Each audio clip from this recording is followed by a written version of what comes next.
De fato, essa realmente é a sensação. Muitas vezes tu acaba, parece que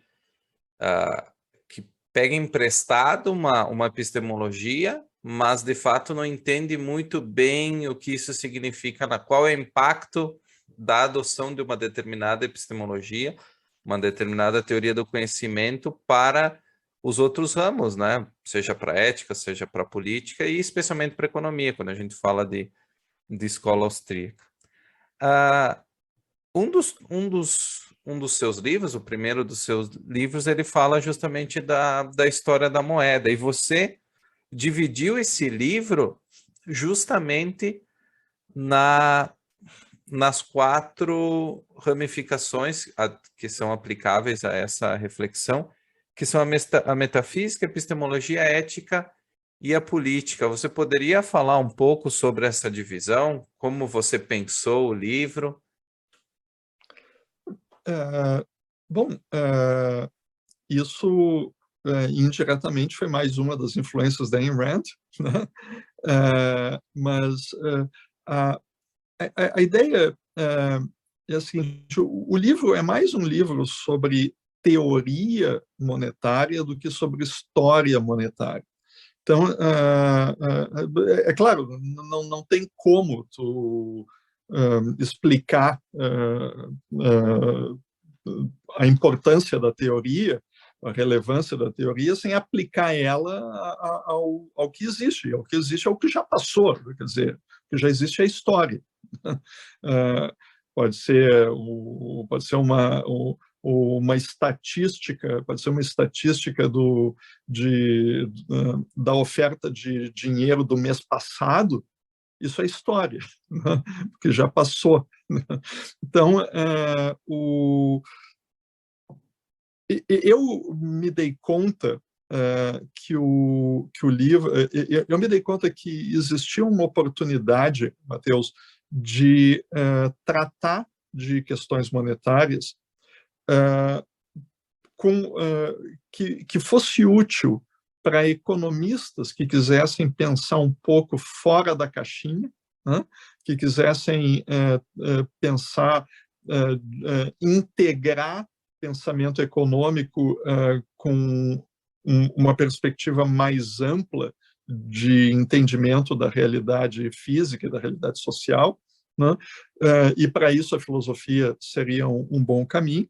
E também existia uma oportunidade, na minha opinião, de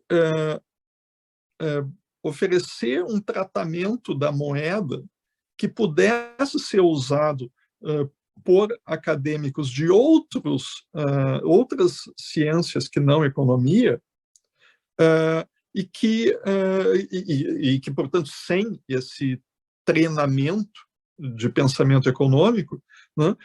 E eu entendi que a abordagem filosófica seria a melhor maneira de tornar ideias sobre a moeda acessível a pessoas que têm uma formação humanística, uma formação em ciências humanas, que têm um conhecimento ainda que não muito profundo de filosofia, mas consegue entender essa abordagem e, portanto, poderia mais facilmente se aproximar de questões monetárias, se isso fosse do seu interesse para uma aplicação na sua própria pesquisa, etc.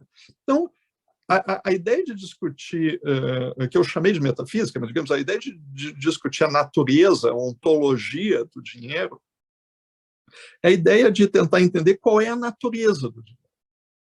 O dinheiro, ele cumpre que função na sociedade? Para cumprir a função, ele tem que características? Existem quantas funções o dinheiro cumpre em sociedade? Existe alguma que é mais importante do que a outra? Então, isso é a discussão do que eu chamei de metafísica. Depois, tem a discussão de quanto que é possível conhecer sobre moeda. Quanto que é possível conhecer sobre fenômenos monetários? quando as autoridades públicas manipulam o dinheiro, elas partem do princípio de que elas sabem algo sobre como que a manipulação do dinheiro se transmite em sociedade. Assim, o que vai acontecer depois que eles fazem alguma coisa com a oferta de moeda. Esse conhecimento que é presumido, eles têm mesmo esse conhecimento? Será que eles estão certos em achar que tem esse conhecimento ou não? Então, isso é uma discussão epistemológica, é uma segunda parte do livro. Depois que tu sabe para que serve o dinheiro, depois que tu sabe o quanto que é possível conhecer sobre o dinheiro, então tu pode pensar em o que seria um bom dinheiro para a sociedade. Se tu sabe qual é a função, qual é o instrumento que melhor serve aquela função? Isso seria, então, isso foi a discussão que eu fiz na parte sobre a ética monetária. Assim, o que é o bom dinheiro? Bom, e, por fim, se tu sabe o que é o bom e o que é o mau dinheiro, então tu tem uma ferramenta para avaliar políticas monetárias.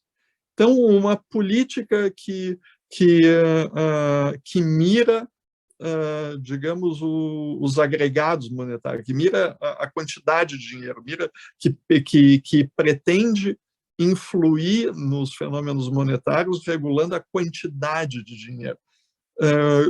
É uma boa ou é uma má política?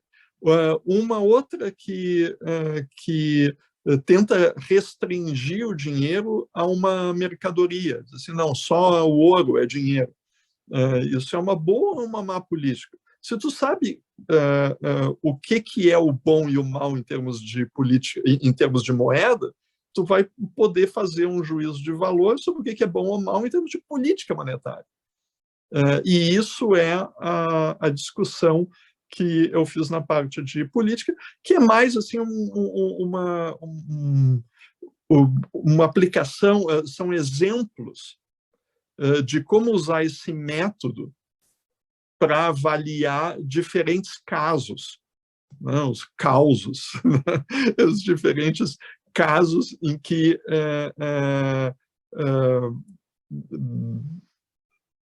políticas monetárias são aplicadas e que, portanto, com essas ferramentas, tu pode dizer, olha, isso daqui parte da premissa de que tu sabe o que, na verdade, tu não sabe, essa outra aqui parte da premissa de que a função principal da moeda é essa, quando, na verdade, ela é aquela, esse tipo de coisa.